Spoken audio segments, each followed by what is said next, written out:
The Nilfgaardian invasion necessitated certain steps.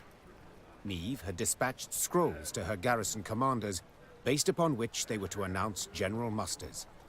She'd hoped that by the time she reached Crydam, fresh recruits would be waiting to join her growing force.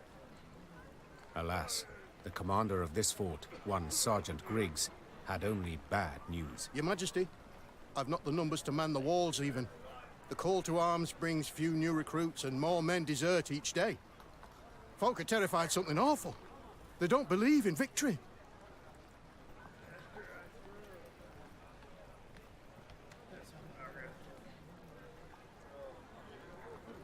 They don't believe in victory? The Queen rose from behind the table, toppling her chair. Then let them hear how I smashed the Blackclads at Dravigrad. Quick as can be, the commander gathered all Crydam's inhabitants in the central square.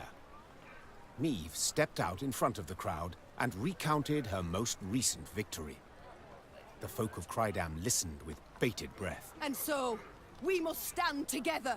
Fight, arm in arm. Be a wall against which black-clad hordes will be dashed. The townsfolk responded with thunderous applause, yet enthusiasm is rarely long-lived. That born of Neve's fiery words had dispersed after but a few days. No new volunteers joined the garrison, and the townsfolk hid from Sergeant Griggs to avoid being pressed into service. Neither the town's nor the Queen's own company were reinforced, and Neve left Crydam angry as a wasp. You see the dregs I got to endure, Your Grace. Yellow-bellied cowards and shirkers, that's who. You see the dregs I got to endure, Your Grace. Yellow-bellied cowards and shirkers, that's who.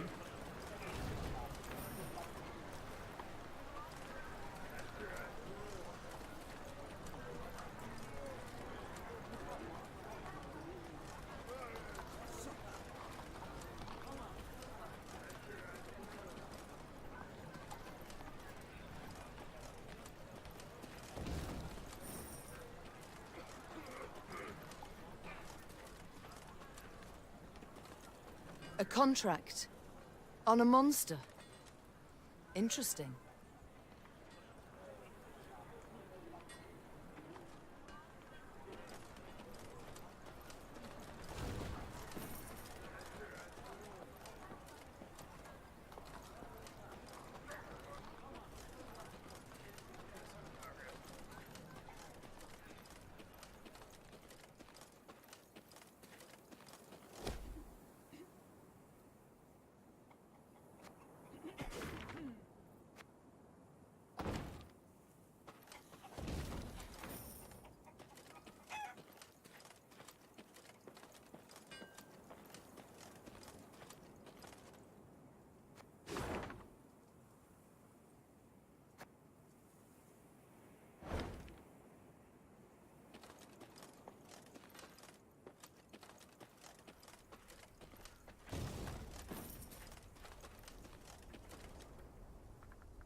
something's wrong at Abbott's Ravine.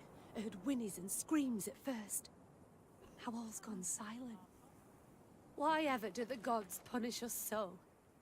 To be cast out by Nilfgaard, and now to face the beast.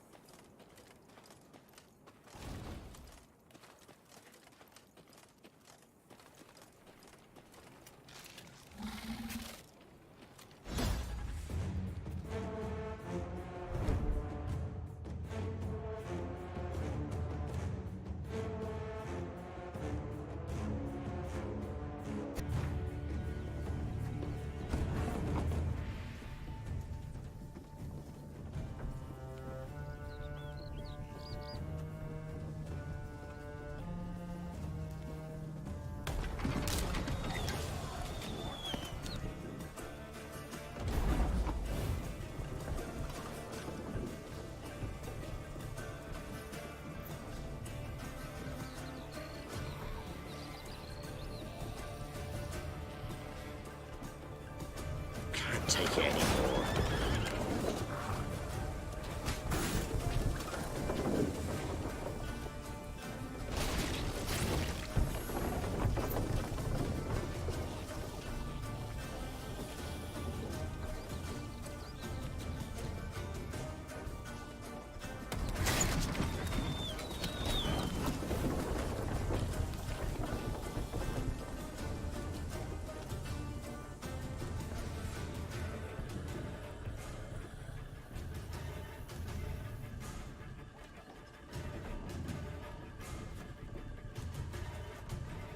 Her Majesty knows what she's doing.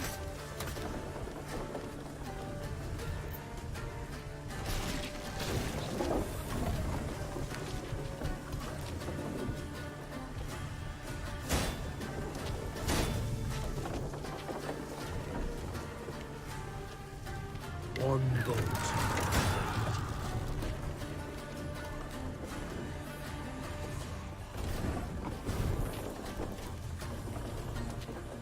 Give me a time.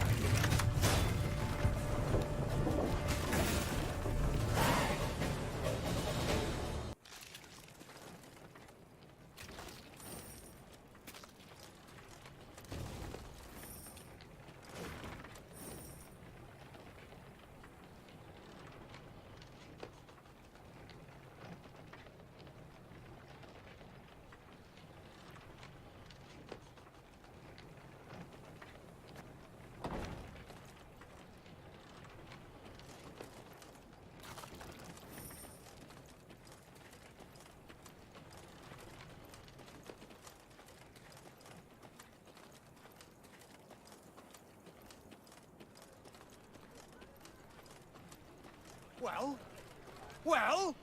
The worm, just as I said. Now who's addled in the head, eh? Well? Well?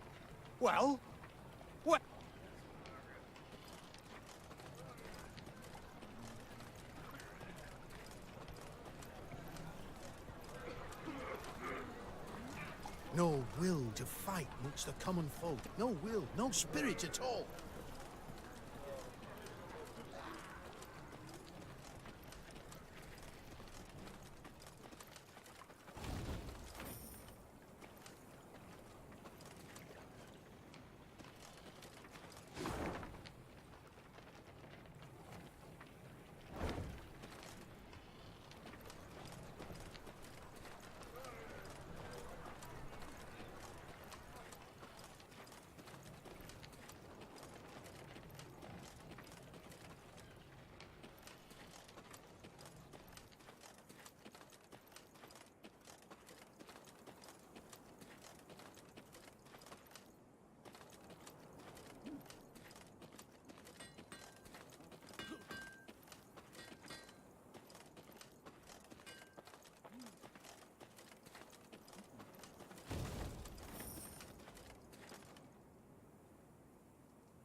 As Meave and company traversed the ruddy meadows, strident voices reached their ears. I beg your pardon. I've heard enough. A duel. I challenge you to a duel.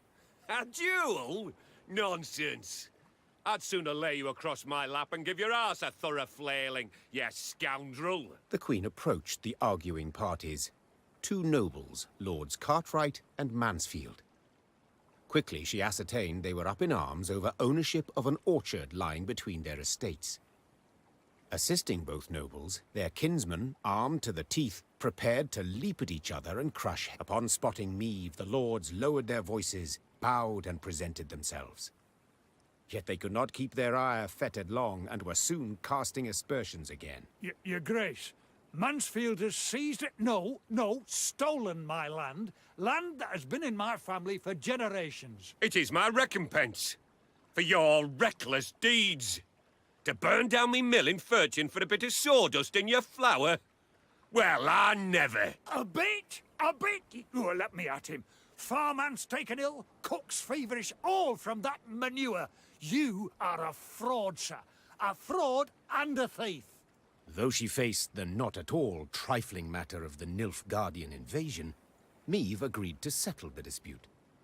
Reynard, who knew the history of every Lyrian and Rivian family 7 generations back, served as her advisor. No doubt I would find for the Cartwrights. They are in the right here, as regards the title to the land. Yet your Grace must consider, the Mansfields have ever served the crown and never delayed payment of tribute. Whereas the Cartwrights are litigious charlatans who owe the royal treasury thousands, many thousands.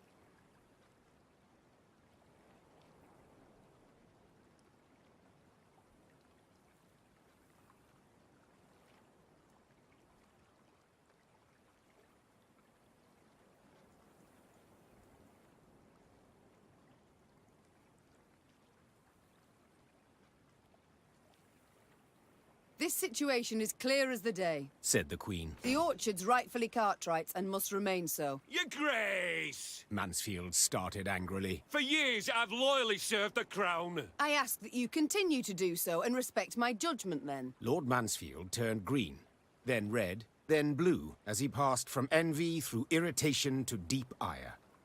Yet in the end he accepted his ruler's judgment. Lord Cartwright, his joy hardly contained, knew how to show gratitude, ordering the best of his men-at-arms to join Meave's force. What is it, Mansfield? Hey? Whence the frown? Do you not agree with your queen? What is it, Mansfield? Hey? Whence the frown? Do you not agree with your queen?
On their way to the capital, Meve and company happened one fine day upon a lone rider.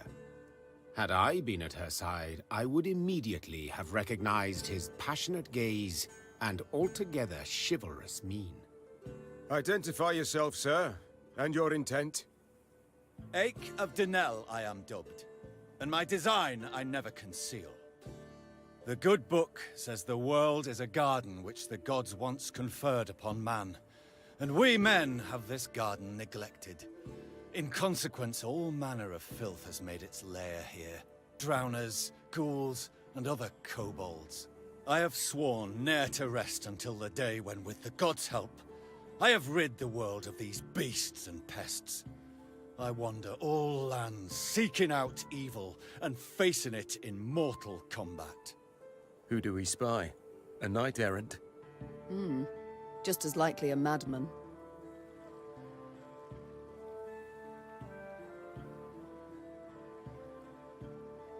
How goes your hunt? Caught the trail of any monster? Monster? Too fair a term by far. An exceptionally vile worm has made its lair in nearby caverns. It is said to be the very distillation of filth. A slithering horror. A mélange of the macabre. Its head, that of a wild cat of Ophir. Its maw full of spiked teeth. The wings of a bat it is said to have. The tail of a scorpion, and from it, a thick venom drips. Learned men call this variety a manticore, or mardiacore.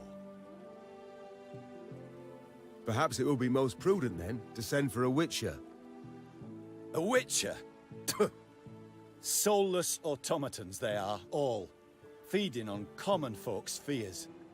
What they demand gold to do, I perform without demand of any coin. Sir Ake, far be it from me to discourage you. Your endeavor is noble, no doubt. But from what I have heard, manticores are exceedingly dangerous beasts. To defeat this filth alone could be a difficult task, I'll not deny. Yet try it I must, for it is what I have sworn before the gods.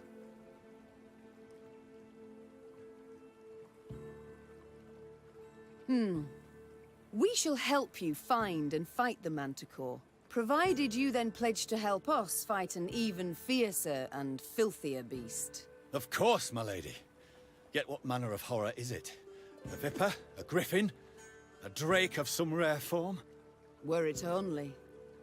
'Tis a beast of 1,000 heads, covered in black armor, its fire consuming whole villages. Noble lady. I know bestiaries only in parts, yet I've seen some of the world, and never have I heard of such a terror. You need but look about you, and spot Nilfgaard's legions. Devastating. But you must forgive me, your grace. This struggle between realms is not one to which I can lay a hand.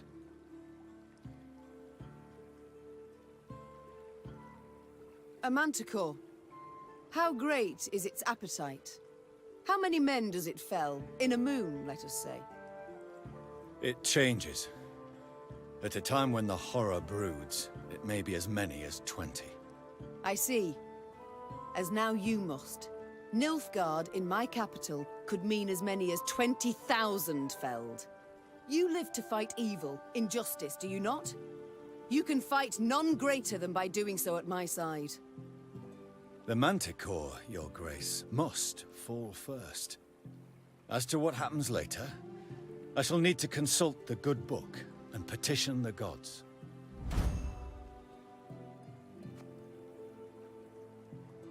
Agreed, so be it.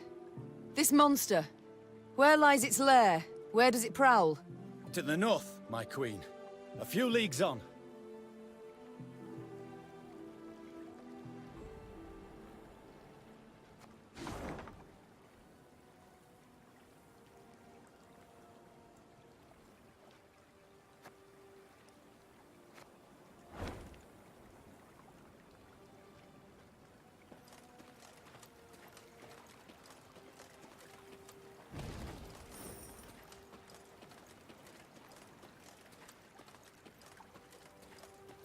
Not a scrap.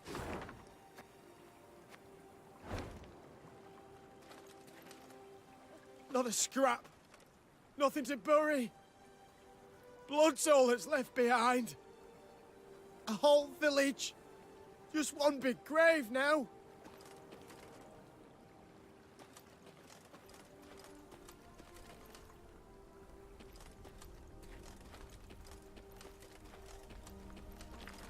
"'Tis in these ravines. The beast is near. I sense it."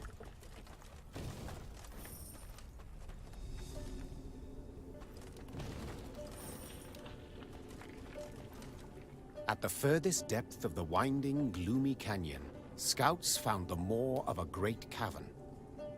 Among the boulders outside it, whitening bones lay strewn. Ache dismounted and drew his blade. "By the god's grace, we've found the beast's lair," he said, lifting his gaze to the heavens. "We need them but to extend their favor as we battle the filth." Meve cast a critical eye at her shield. Wood clad in leather and thin plate. Enough to stop a sword, certainly, but would it protect her from a beast's raging blow? Noticing her hesitation, Reynard approached the Queen and said, Your Grace, none will utter a disparaging word should you step back. But they will think them, replied Meve. and that's bad enough. The war has begun. I can't appear weak to my fighting men. Without awaiting an answer, Meve strode into the cave.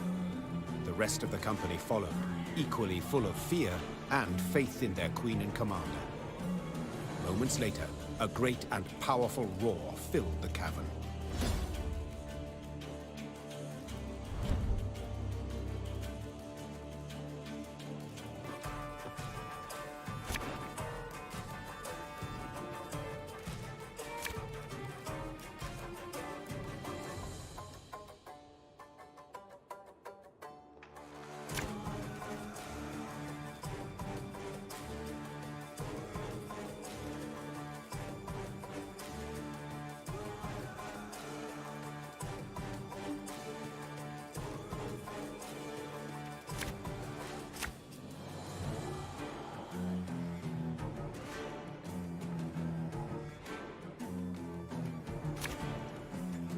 "And I beheld the beast!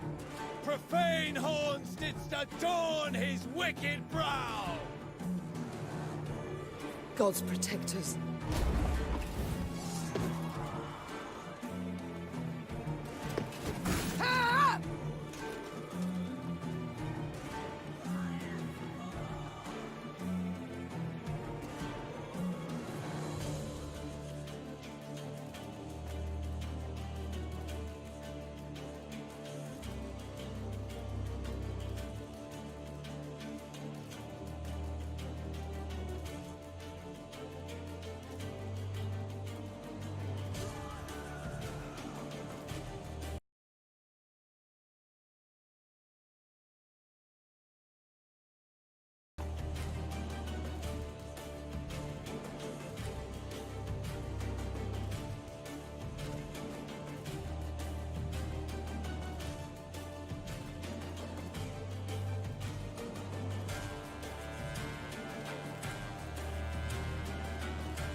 The knight to wear its claws!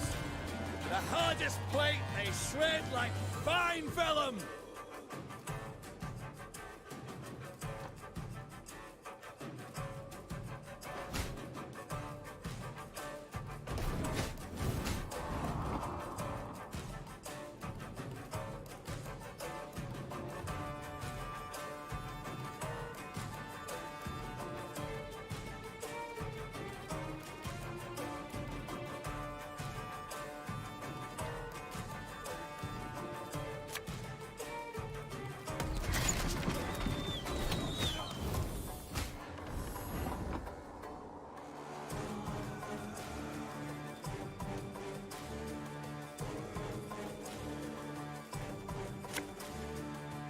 Pays late. Again.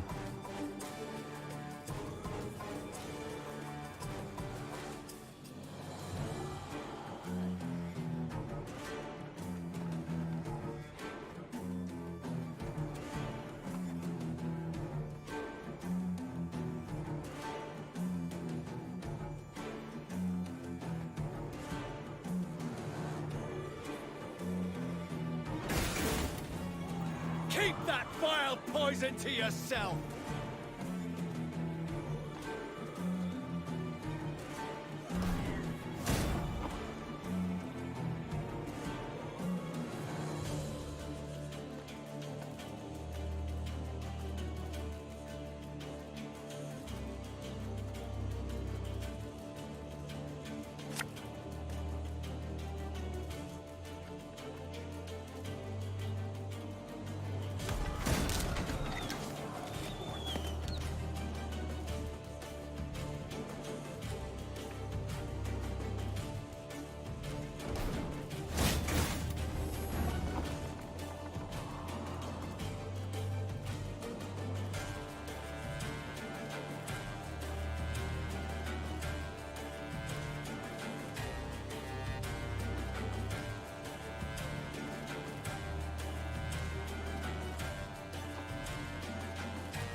Left, right, left, right.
One bullet's all I need. Give me a time.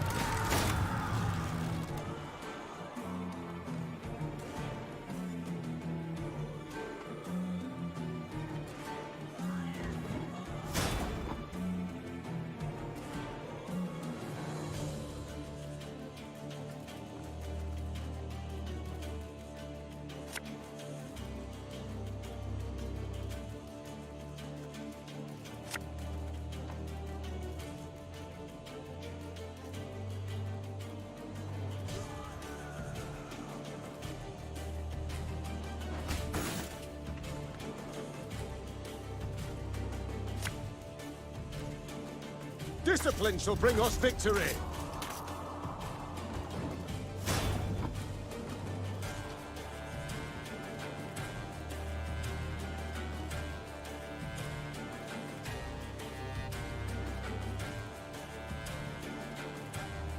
This harvest will be reaping black-clad heads.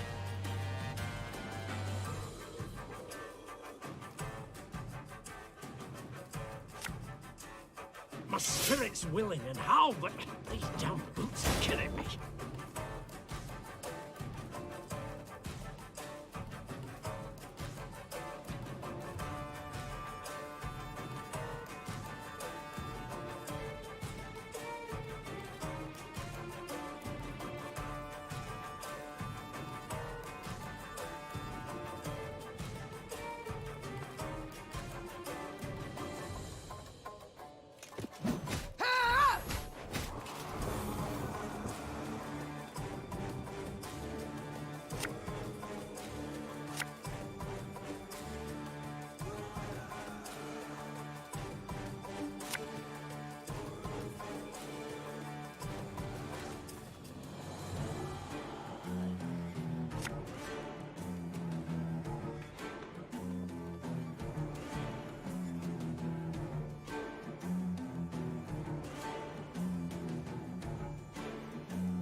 Beware!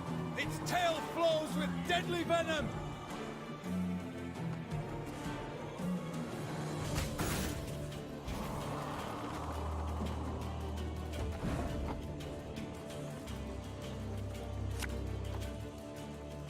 What do you want of me? We must thank the gods for this victory both great and just. With Ache at their side, the Lyrians fell the Atlantic. Later, it was said, the beast's dying wail, multiplied and strengthened as it passed through the caverns, could be heard as far as Spala. Your Grace, many monarchs have I met in my time, yet none proved as virile in battle as did your Majesty. Virile? I dislike the term. Seems not to suit a woman. I prefer valiant. Yet grateful I am for the compliment. Now pray reveal, have you made your decision? Will you swear to serve me? Are you prepared to take an oath? I am not, Your Grace. I can serve only the gods. Yet, I do believe them to be on your side as one unjustly and treacherously attacked. Thus I see nothing wrong in assisting you. Then I am content and welcome you in my ranks, Sir Ache of Denel. The knight-errant bowed low from the waist. So low, in fact, the gambeson neath his mail creaked. Meve could only hope he would battle Nilfgaardians as boldly as he faced beasts.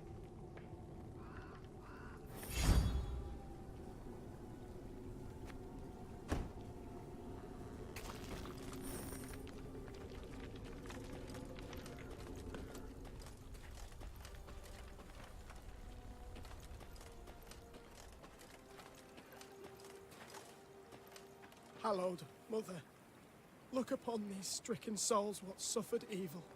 Protect, console.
What is it, Mansfield? Hey, whence the frown? Do you not agree with your queen?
them golden stones belongs on the side of my own ship. Nilfgaardians make for good prisoners. Good. They got black shells, but the meat inside's red.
Lots of folk moving about of late.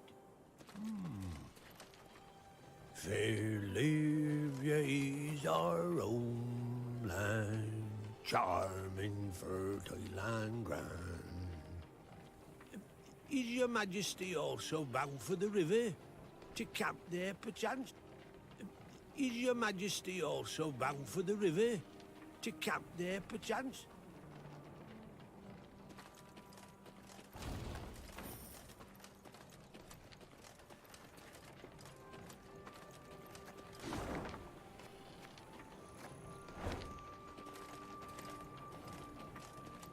One evening, soldiers brought before Meve the elf she had saved from a lynching. It seemed he had been the fiend who had poisoned the water barrels from which several soldiers had drunk, then suffered and died. Yes, I did it. And I regret it not one bit. Seethed the elf. Nilfgaardian, Temerian, some brute from Lyria, you Dwan are all alike. I detest you. All of you, your filth for what you wrought with my brethren. I'm proud. I am that even a few of your kind perished at my hand. Hail and Shay. Meve pursed her lips into a thin white line. Reynard knew the expression. It did not bode well. I should drag you to the capital. Hang you high in the market square. Meve said through gritted teeth. Yet this you would want. Am I right? For your folk to speak of you? For your folk to remember? Well, you shan't have it. You'll hang here, in the middle of nowhere, with but crows to witness it and then pick at your eyes. It was a summary execution. No sentence was read, no last wish observed. The elf's corpse then hung long at the roadside, as none came forth to claim and bury it.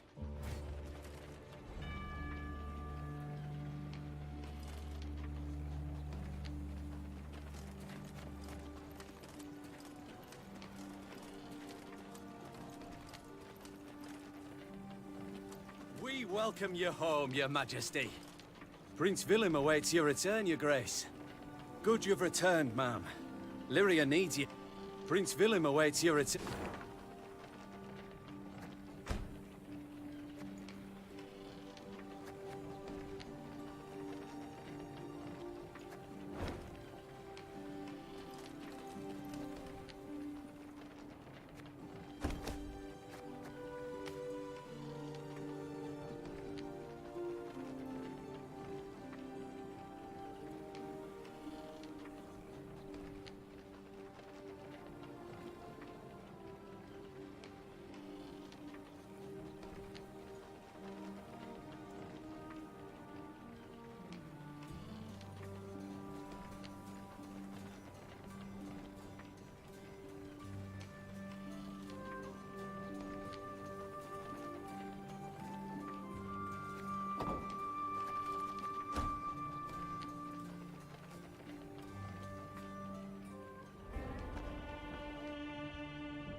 I see you found the mess tent. How's the ale? Not too warm, I hope. 'Tis not for me to say, Your Majesty. My tankard holds but milk of the goat. Milk? A witless prank. I shall tell the quartermaster at once what I think of such... Unnecessary, Your Grace. I called for the beverage. Is that so? Well then. The good book states clearly, the shadow of spirits obscureth light most true, and leadeth thee from the path of virtue. Right. I suppose there's something to it. My soul sings to hear your affirmation, Your Grace. If ever you wish to discuss the good book and the wisdoms contained therein, hesitate not to find me. Certainly, I shall remember that. Your crusade against monsters. Have you been at it long? Come next Bellatane, it will be 20 years, Your Grace. Though, there was one extended interruption. For what reason? Had you grown weary of the knight-errant's life? Not in the least. Never shall I cease in my quest to cleanse the world of filth and abominations. But at times evil puts up rather a good fight. I ventured forth to slay a dragon once, a gold one, as it were, calling itself Villa Tretormeft, or the like. Its very name, as is evident, a vile toil for the tongue and wafting wickedness. A great many mercenaries embarked on the hunt, lured by the promise of coin in heaps. The Crinford Reavers, Yarpen Zigrin, and a band of dwarves. Even, curse the word, a witcher. One Yennefer, the most lecherous sorceress at his side. That name I've heard. But at the deciding moment, when the beast challenged all, I alone emerged to face it. Alas, though shame burns me to admit it, I returned from the battle upon my shield. Figuratively. Literally, I returned in pieces. For 2 years, I lay in the Temple of Melitele in Alanda. Mother Neneke, God's protector, nursing me back to full health. And only when I could once more grip my sword did I return to the path I'd chosen. And the dragon? What was its fate? Some claim it flew off to Zerrikania, though it very well might yet lurk here, awaiting the opportune moment to terrorize the folk of the north again. Farewell, Ake.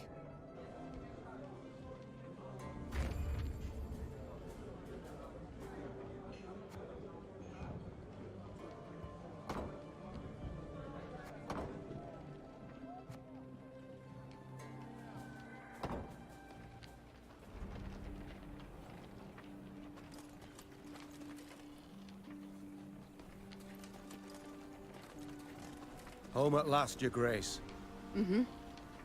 We shall not enjoy it long, I fear. Soon we must face the black-clads in the field. Yet a moment's peace we will have. After that drubbing you gave them at Dravigrad, they'll wish to rethink their strategy.